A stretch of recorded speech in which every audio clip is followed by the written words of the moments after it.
The 2020 pandemic shook up the business world in a way that we have never seen before, and it is going to change the way that we do business forever into the future, and that's what I'm going to be talking about today. What's up everybody, I am Jasprit Singh and welcome to the main room of our Minority Mindset office where money minds rethink rich. Office life is never going to be the same, and that's kind of a fitting topic because we have a different layout today. I don't have the gray wall behind me. We're in the main room of our office because there's some construction happening outside of our office and there was some noise coming into the recording room, so I figured I'd record in the main room.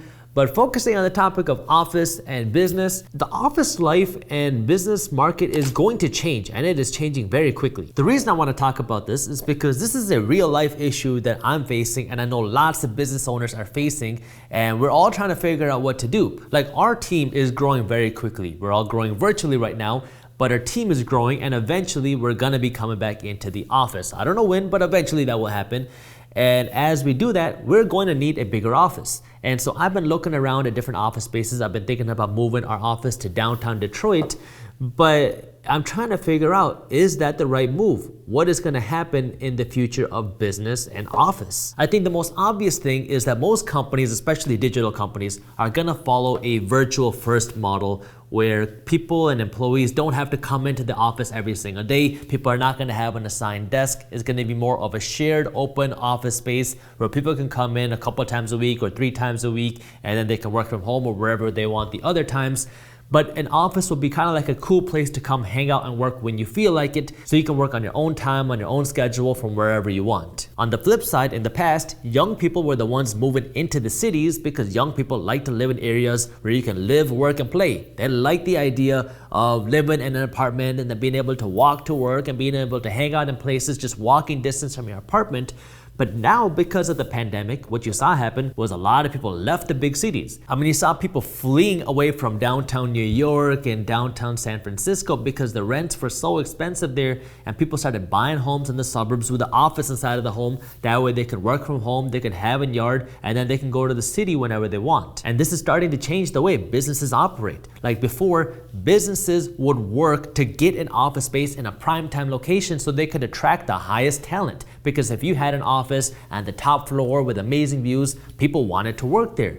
But nowadays, people don't really want to go into the office every single day. They want to be able to work from home, and they want to be able to go to the office whenever they want. And so businesses are having to decide, is it still worth it to pay that really high rent in a great location or own a building in a very expensive place when people are not coming to the office the way they were before? And that's especially true in high-tax cities. Like, if you are a business and people don't have to live within 30 minutes of your office anymore, and now they're living in the suburbs and they're working from home, why do you need to be located in an area where you have to pay super high taxes when people aren't even living there anymore? Like, that's why I saw Goldman Sachs, which was like the pillar of Wall Street, one of the biggest banks in the world on Wall Street, came out and said that they want to move to Florida out of New York because of the high taxes. And that is like thousands and thousands and thousands of jobs moving away from New York to Florida, which has no income tax. And that's when you saw a New York congressperson come onto CNBC and literally beg Goldman Sachs not to leave. And Goldman Sachs is saying, you taxed us so much, why would we want to stay here when people don't have to work in our office? They can work from wherever they want in the world. We can just go to a different state or a different city where we pay less in taxes, and we can keep so much more money for ourselves and not pay this money in taxes. It's the same reason why you've been seeing so many wealthy people and so many businesses move out of California, because they don't want to keep paying those super high taxes because they don't feel like they're getting the benefit of all the taxes they're having to pay. And so now it's running into an issue, and I think we're just getting started, where we're seeing this big shift in how business is done and how companies are gonna be operating in the future, because there's gonna be so much more to how a business decides on where to operate and how to operate, and it's gonna go beyond just the borders of a city or a state or even a country now. One of my best friends is an engineer, and for years he's been talking about how much he wished there was a work from home opportunity as an engineer. And because of this pandemic, he finally, for the first time ever, had the opportunity to work from home. And so now he's making this engineer salary, a pretty good salary, while working from home. And he's like, why am I paying the salary to live in a nice suburb and pay all these high expenses here when I can move out of the country? And so he's working from home. He works from his laptop and he moved to Mexico. Now he's eating amazing fruits. He has an amazing home and he's living this amazing life on the beach. And he's only paying like $300 a week to live this amazing life. You know, we're starting to near the end of this pandemic, but this shift in the office culture and the business culture is just getting started. Over the next decade, you're gonna see a major shift in the way businesses run and the way these cities operate, because businesses no longer have to be in these super high tax areas and these super expensive areas, because now people have the ability to work from home and they want to be able to live in a place that's affordable, that gives them access to the city whenever they want and gives them access to space, because the whole environment and the whole business scene is starting to change. I was looking for new office space for us because we're gonna need more space. Yeah, we are a digital company, but we do need recording rooms and we need a place where we can meet up, and as we grow, we do need more space. And I'm asking some of these realtors who have connections with these commercial real estate owners, and pretty much across the board, everyone still believes that businesses are gonna come back to the city and people are gonna come back to the city as soon as the pandemic is done. But I think a lot of these landlords and a lot of these business owners are going to be in for a surprise, because I don't think immediately business owners are just gonna rush back to the city. Yeah, I think some people will come back, and yeah, I think some businesses will come back, but I think you're also gonna see a lot of businesses move out to the suburbs. You're gonna see businesses and people move out to lower cost areas, just because it's a little bit easier and it's a little bit more affordable. And if people don't have to come into the office, why do you need so much office space? And so we're gonna see a smaller need for office space, and we're gonna need a smaller need for office space in these super expensive areas, because businesses don't see the need to pay for that anymore. We are in an environment where you can work for a company in Silicon Valley or in New York, but you don't have to live in New York or California anymore. You can work for these New York or California companies, and you can live in a state like Arizona or Texas and Florida, which is where you have been seeing people flock to because they have low income taxes. And so people see this as an opportunity to save money on taxes. And so people are moving away from where they wanted to be originally, or at least near their work, because this used to be the spot to be. And now people are looking for places that are just more affordable. And that's just within the United States. We're also seeing a huge group of people move out of the country, because this is an opportunity for you to travel and work and live in more affordable countries around the world while living almost like a king or a queen, because you're earning money in US dollars and then you're spending money on rupees or pesos. You have to be able to adapt, whether you're a business owner or whether you're an employee. And we have a lot of people that still believe that this is just a phase, that this is just gonna go away as soon as this pandemic ends.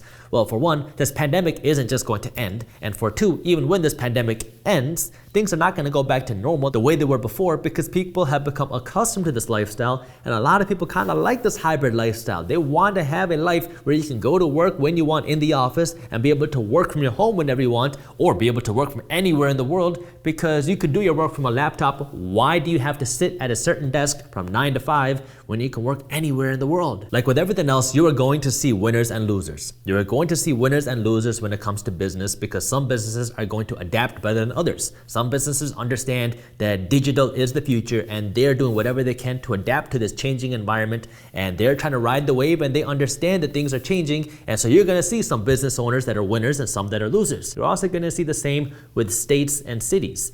Cities that keep trying to pressure businesses by raising taxes on whatever businesses are there and raising costs and making it harder for businesses to survive in these areas are going to see more and more businesses leave over time, because businesses don't have a certain need to be in a specific location like they did just 2 years ago. And so this is a trend that is going to change, and cities and locations and states that do not adapt to this are going to feel the pain, because the jobs are going to leave, and as the jobs leave, so does the money. Now, don't get me wrong, there is value to be in certain locations. Like there's value to be in California next to the beach. There is value to be on Wall Street. There is value to be in Silicon Valley. But what is the price of that value? How much is it really worth? And this is what businesses are gonna have to decide. I mean, there is value to be in a downtown. That's why our office is in a downtown. There's value to be in a location where you're close to restaurants, where you're close to cool places, because people wanna work there. Even if you're not there every single day, people wanna have a cool place to come to work. And so this is something that business owners are trying to figure out. But this is going to be the changing environment of our economy and a job market, especially over the next decade. Like between 2021 and 2030, you are going to see a big shift in the office environment and the business environment. And this is going to be on all levels, like from the employee level, from higher trained and what kind of jobs you have and higher paid and where you can work and where you can live, to the business level, to how your office looks, how businesses operate, where your business is located. Like you might be working for a business that's located in Florida and now you're living in Vermont. And it's also going to change the real estate environment, because a lot of real estate investors who own these traditional office spaces are going to have to adjust, because you have a lot of real estate investors that own a lot of office space where a lot of this office space just isn't needed the way it used to be. And so real estate investors are going to have to get creative, because we don't have the same demand and need for office the way we did before just a couple years ago. If I had to guess, you're probably going to see more shared co-working office space in the future like WeWork, because people want a cool place to work if their business is not giving it to them. So you might see people who are working for a company who might have a boring office space, and then people just go and apply for their own WeWork office space so they have a cool place to work instead of going to their office. I know, it sounds crazy. Who's going to pay $200-300 a month to have an office when your company's already giving you an office space? But you're already kind of starting to see that happen. And you're probably going to see that happen in the future, because people might just move out a little bit further so they can save a little bit of money, whether it's on taxes or rent or fees or whatever it is.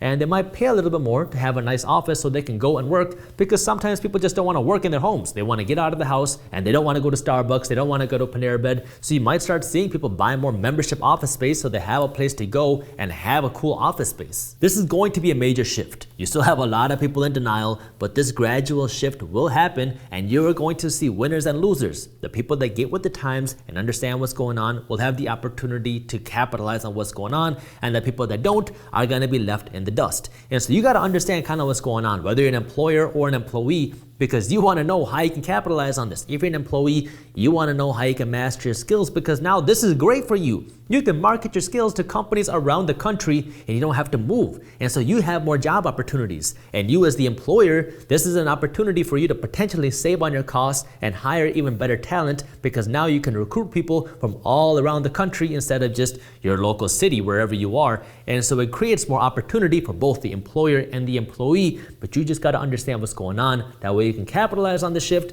and that way you're not just kind of left in the dust when this shift happens. If you enjoyed this video, here's the video on side hustles that I think you'll love, and while you're at it, join our free finance and business newsletter, and as always, keep hustling. If you're young and juicy and you got some muscle and maybe a truck too, then you can move people's stuff. If you own a truck and you don't mind lifting things, you can make a lot of money just helping people move things from one house to another.